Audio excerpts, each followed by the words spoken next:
देखिए advanced illustration 5 में मैंने एक क्वेश्चन लिया हुआ है। ठीक है। ये ईएमआई का है और जो इंड्यूस्ड इलेक्ट्रिक फील्ड होता है ना उसके लिए है। ठीक है। तो इसमें ये क्वेश्चन ये कह रहा है कि this is a rod of length L.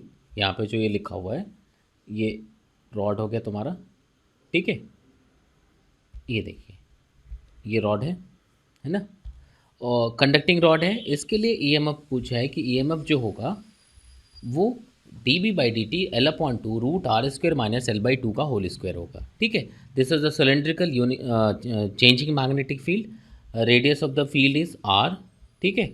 और जो rate of change of field है ये गिवन है, it is D B by D T. ठीक है।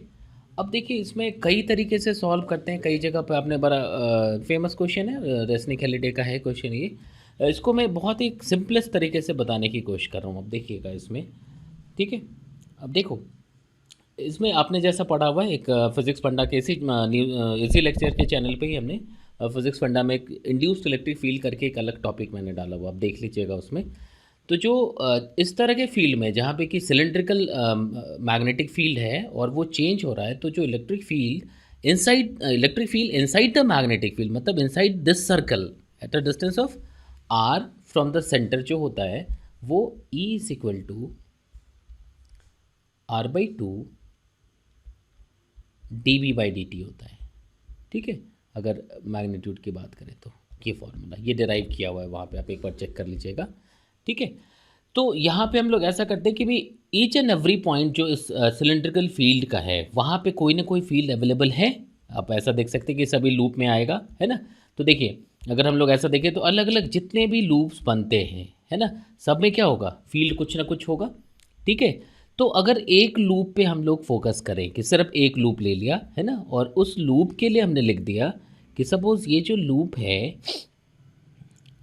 ये एक्स डिस्टेंस पे, ठीक है, ये यहाँ से एक्स डिस्टेंस पे, this angle is suppose theta. ठीक है। तो यहाँ पे एक फील्ड होगा जो इससे मैच करेगा। सपोज ये इलेक्ट्रिक फील्ड ई आया, है ना, तो इसका एक कंपोनेंट यहाँ पे भी होगा, उसको हम लोग ई लिख सकते हैं। ठीक है। तो किसी भी लूप के लिए इस पूरे रॉड के ईच एंड एवरी पॉइंट को की बात करें वो किसी न किसी लूप पे आ रहा होगा। ठीक है। और उन सारे पॉइंट्स पे इलेक्ट्रिक फील्ड का कुछ वैल्यू होगा। ठीक है। तो अगर ये थीटा है तो अगर यहाँ से हम लोग देखेंगे तो ये एंगल भी थीटा हो जाएगा, लिख सकते हैं ना। तो देखो ईएमएफ का जो बेसिक फार्मूला होता है, अगर वहाँ से हम लोग देखें, अगर यूनिफॉर्म फील्ड होता तो हम लोग सीधे सीधे ईएमएफ को ई इंटू डिस्टेंस लिख सकते थे।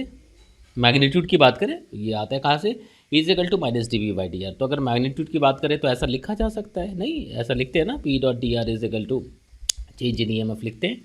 तो अब देखो सपोज हमने यहाँ पे एक्स की बात की, तो अब यहाँ से देखो ये एंगल थीटा हो गया, है ना। तो इलेक्ट्रिक फील्ड ये जो ई लिखा हुआ है, ई का वैल्यू कितना आ जाएगा, ई से फ्रॉम दिस फॉर्मूला हम लोग ई को क्या लिख सकते हैं, X by two D B by D T लिख सकते हैं। D B by D T को पॉजिटिव ले लिया हमने।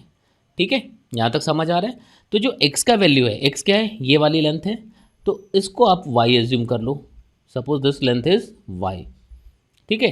तो y कितना हो जाएगा फ्रॉम दिस ट्रायंगल। अब देखिए अगर यहाँ से देखें दिस वन इज y और ये क्या होगा l बाई टू हो जाएगा और ये रेडियस r होगा। अगर देखो इस वाले ट्रायंगल की बात करते हैं हम लोग तो लिख सकते हैं ना।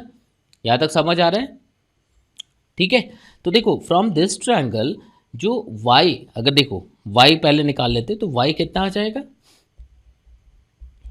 Root R square minus L by two का स्क्वायर लिख सकते। तो फ्रॉम दिस स्मॉलर ट्रायंगल, अगर इस ट्रायंगल्स की बात करें तो this length is y, this one is x, तो x को हम लोग क्या लिख सकते, y अपॉन कॉस थीटा लिख सकते हैं ना। तो y अपॉन कॉस थीटा, ये x हो गया 1/2 D B by D T. यहाँ तक समझ आ रहा है। अब देखिए जो x कॉम्पोनेंट है, x component of the field वो इधर आएगा, उसको ई एक्स लिख सकते। तो जो x component of the field होगा it would be E cos theta लिख सकते।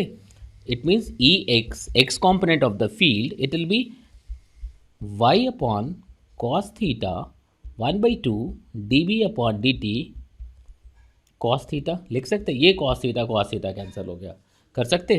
तो जो ई एक्स आ गया ये कितना है, वाई अपॉन टू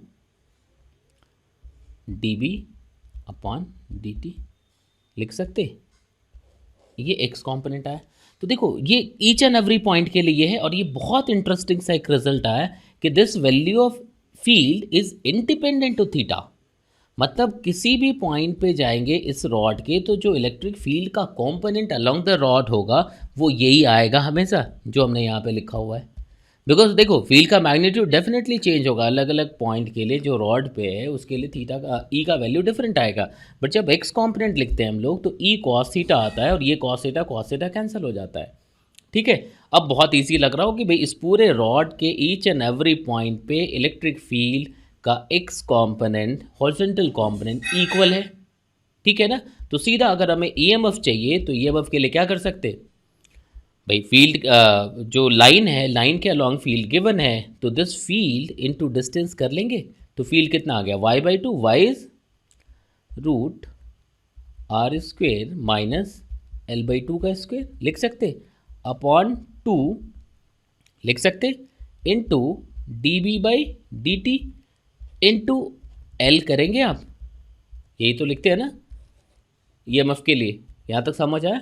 तो देखिए यही लिख सकते हैं ना। तो यहाँ से अगर आप देखोगे सॉरी, यही प्रूफ करना था, dB/dt l/2 root are square minus, इसको थोड़ा सा रीअरेंज करेंगे, समझ आया?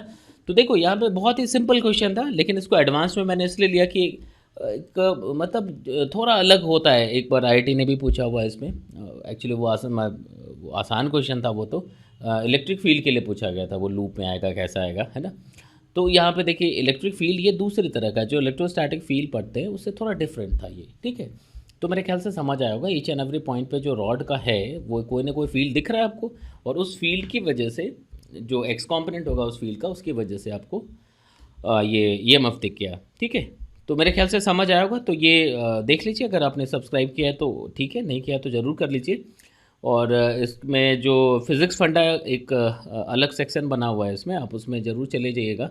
तो छोटे छोटे कॉन्सेप्ट्स हैं जो शायद बहुत बेनिफिशियल हो सकते हैं आपके प्रिपरेशन के लिए। ठीक है, तो देखिए